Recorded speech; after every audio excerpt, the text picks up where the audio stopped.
not back. So that brings us now then to the Banks Peninsula Community Board. Christine Wilson. Christine, thank you for joining us, thank you for waiting, and welcome to the table.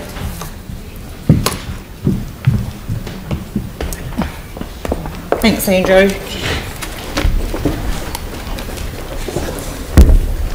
Is it good afternoon, councillors? Not quite. Oh, good morning. Busy morning. We're pretty straightforward this morning. We just have 4 items that we've chosen from our area report. So, oh, you right there, Joan? It's just coming. So this, first of all, we'll start with our deputation from St John's Ambulance last month.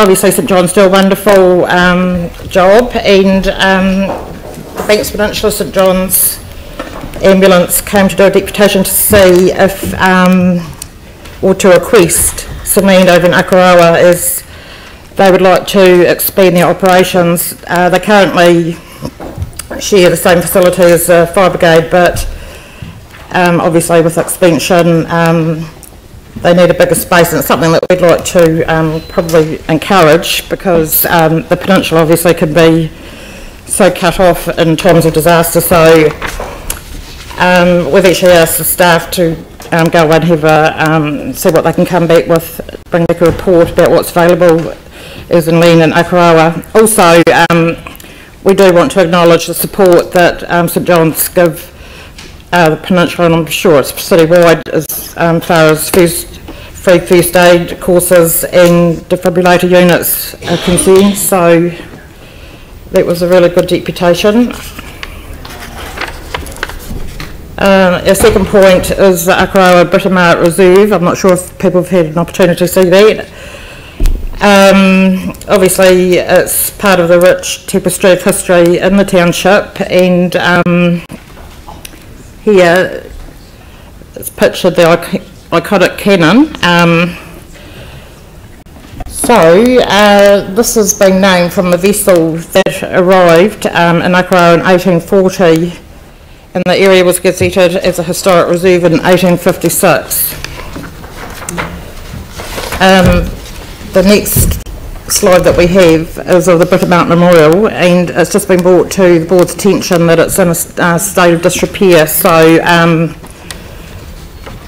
what we have done is ask staff to come back, or go away and come back with a plan for the future of the memorial. So actually signifies this, you know, how important it is to the town. Next item is the Lyttelton Wastewater project. We have briefings quite regularly from the team there. So what's driven this is the expiry of the resource consents. So the project has been confirmed by the council as part of the long-term plan.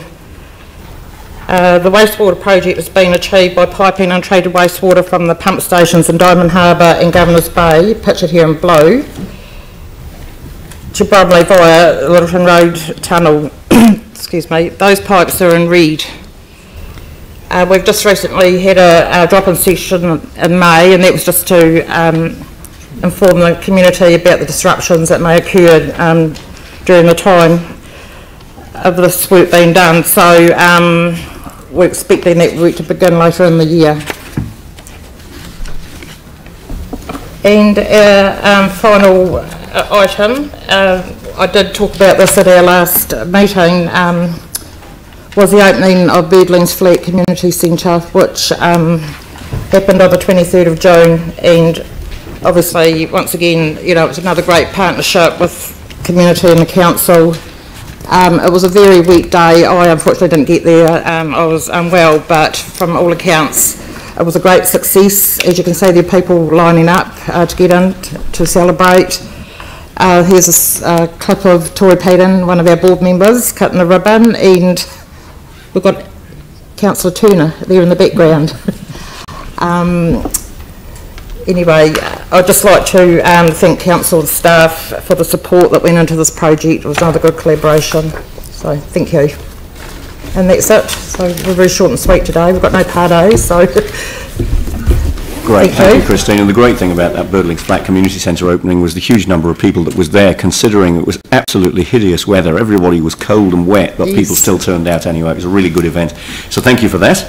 Are there any questions on Banks Peninsula for Christine?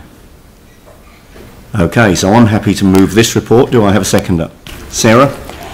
All those in favour? Against? That's carried. Thank you very much. Thank you. Okay.